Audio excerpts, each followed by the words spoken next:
রাজনীতিবিদরা রাজনীতির ভাষায় কথা বলবেন, চোখ রাঙিয়ে কথা বলবেন না। যাদের উদ্দেশ্যে কথা বলতেছেন তারাও রাজনীতিবিদ, তারাও এদেশের সন্তান, তাদেরও ত্যাগ আছে, বরং তাদের ত্যাগটা বেশি। তাদের 11 জন শীর্ষ নেতাকে তারা হারিয়েছে।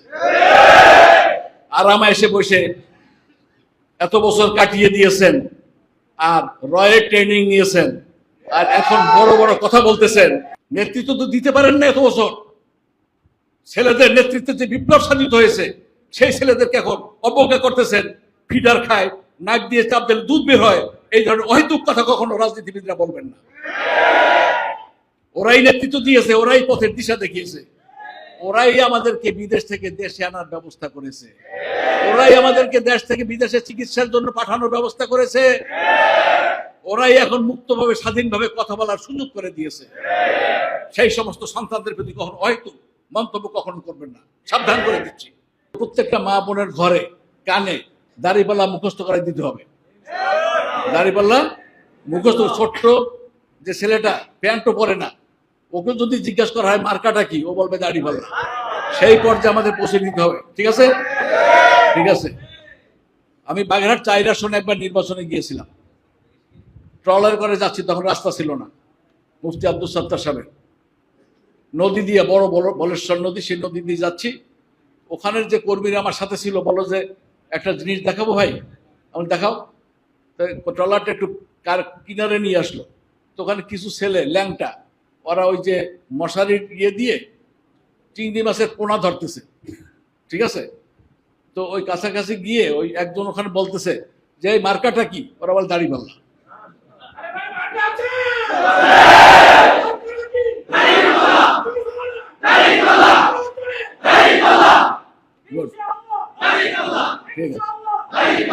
এভাবে হবে। 19 তারিখ ঢাকা শহরে শুধু দাড়িপাল্লার স্লোগান হবে, অন্য কোনো স্লোগান হবে না। খালি মুখে কেউ যাবেন না, চুপচাপ ভদ্রলোকের মতো যাবেন না। স্লোগান হইতে থাকবে, আনাচে কানাচে, অলিতে গলিতে, পাড়ায় মহল্লায় শুধু দাড়িপাল্লার স্লোগান হবে ইনশাআল্লাহ। এবং পিয়ার পদ্ধতি, এই পিয়ার পদ্ধতি বাস্তবায়নের জন্য আমাদের 19 তারিখের সমাবেশ দিয়ে আমরা গণতান্ত্রিকভাবে দেখাই দিতে চাই যে এই জাতি পিয়ার পদ্ধতি চায়। এই জাতি ফ্যাসিস্ট রেজিম যারা ছিল এত বছর পর্যন্ত দেশের তৌহিদি জনতার উপরে যারা জুলুম নির্যাতন করেছে, তাদের বিচারের আগে কোনো নির্বাচন নয়। আমাদের সন্তানেরা, আমাদের ভাইয়েরা, আমাদের ছেলেরা, আমাদের বোনেরা আমাদেরকে নির্বাচন করার জন্য, এই তাদের আত্মত্যাগ নয়, তাদের জীবন রক্ত, এটা নির্বাচনের জন্য নয়। আমি ক্ষমতায় যাবো এজন্য নয়। এদেশের মানুষের গণতান্ত্রিক অধিকার, কথা বলার অধিকার বাস্তবায়নের জন্যই সেদিন ছেলেরা, দামাল ছেলেরা, তাদের নেতৃত্বে সেদিন সারা বাংলার মানুষ ঝাঁপিয়ে পড়েছিল। তাদের এই আত্মত্যাগের সুযোগ নিয়ে আমরা এখন ক্ষমতায় যাওয়ার জন্য কে কত আগে ক্ষমতায় যাব, কে কোন পদ নেব, সেইটা নিয়ে আমরা ব্যস্ত হয়ে গিয়েছি এবং আজে বাজে কথা বলতেছি আমরা এখন। রাজনীতিবিদরা রাজনীতির ভাষায় কথা বলবেন, চোখ রাঙিয়ে কথা বলবেন না।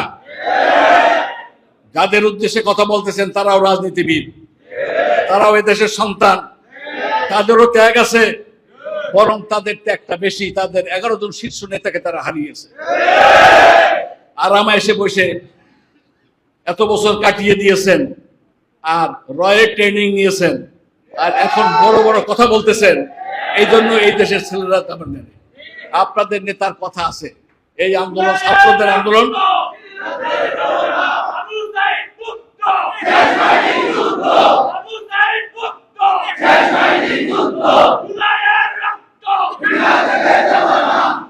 জি,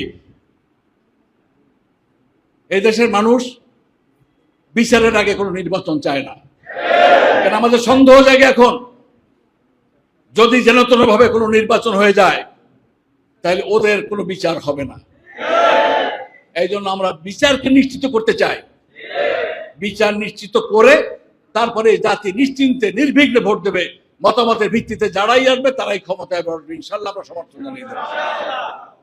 কিন্তু অতিরঞ্জিতভাবে বাড়াবাড়ি করে মানুষকে ভুল বুঝিয়ে বিভিন্ন অহেতুক মন্তব্য করে এই জাতিকে আর বিভ্রান্ত করবেন না। আমাদের ছেলেরা নেতৃত্ব তো দিতে পারেন না এত বছর, ছেলেদের নেতৃত্বে যে বিপ্লব সাধিত হয়েছে সেই ছেলেদেরকে এখন অবজ্ঞা করতেছেন। ফিডার খায়, নাক দিয়ে চাপ দিলে দুধ বের হয়, এই ধরনের অহেতুক কথা কখনো রাজনীতিবিদরা বলবেন না।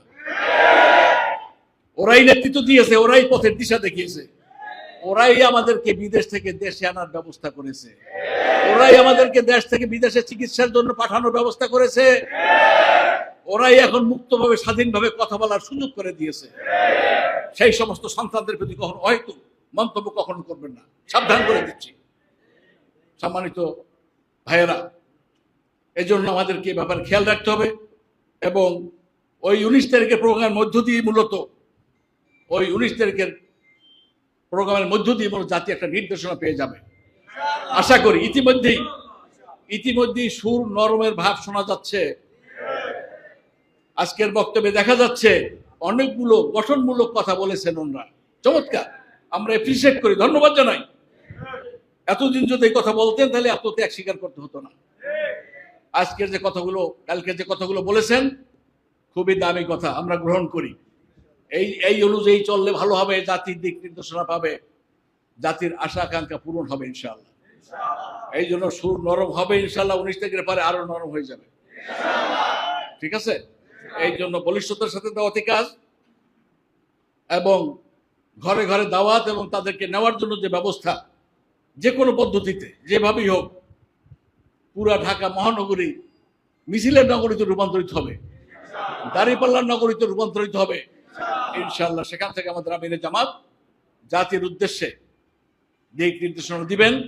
আশা করি সেটার মধ্য দিয়ে একটি পরিবর্তনযোগ্য অবস্থা তৈরি হবে এবং এই জাতি নির্বিঘ্নে একটি লেভেল প্লেইং